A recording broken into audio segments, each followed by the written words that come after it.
Among them, a world-famous French novelist who wrote one of the earliest space adventures. Jules Verne is considered the father of science fiction, and it was a story he wrote in the 1800s about being fired out of a cannon from the Earth to the Moon that inspired the most popular attraction in Discoveryland. Space Mountain is the park's newest, biggest, and most expensive roller coaster. But this is a ride with a twist, several of them, plus a corkscrew and a total loop, all of which you do in the dark, because this is a journey from Earth into space. We read the novel again and again, and saw this wonderful story with a cannon, with a kaboom. We decided that we would create that cannon for Disneyland Paris too. The man who spent 2 years of his life making that human cannon a reality is Mike Kent. It was a challenge. It was a big challenge because there were lots of things on this attraction that had never really been attempted before. For a start, shooting people out of a cannon uphill. And then doing that every 30 seconds or so. That's unique. When you get fired to the moon on Space Mountain, you go from 0 to 60 in 2.5 seconds. But one of the secrets of the ride's success is in slowing people down. At the top of the catapult, there's a few seconds of weightlessness as you go over the top of the catapult, which simulates the moon shot of the cannon. And if you get the speed wrong at the top of the catapult, you don't get that feel of weightlessness. Changing the speed of the cars and how far apart they are on the ride is the key to safety also. It's so complex, it's all controlled by computer. Well, 5 computers, in fact. During the 3 seconds of launch, there are 5 computers that run in synchronization to guarantee the safety of the launch.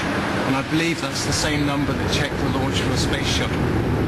So for the 3 seconds that the train is in flight on the catapult, it's analogous to a space shuttle launch.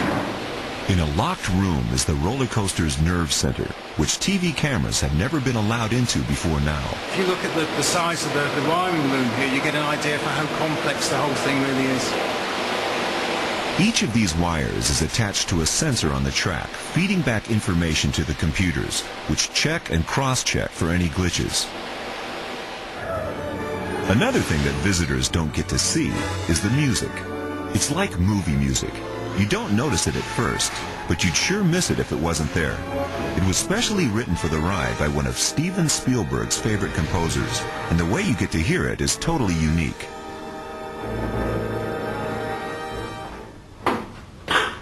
Mike allowed us exclusive access to one of the maintenance rooms to explain how the onboard sound system works.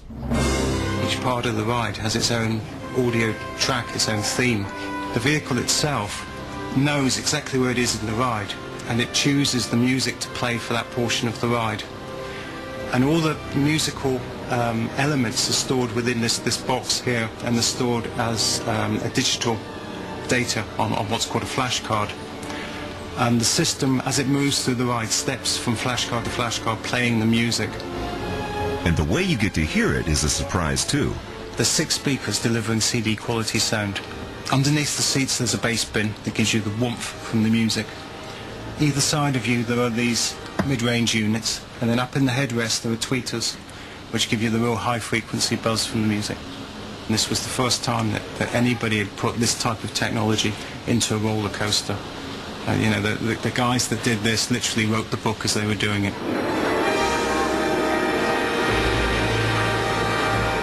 It's such a wow, even world-famous astronauts have given it the thumbs up.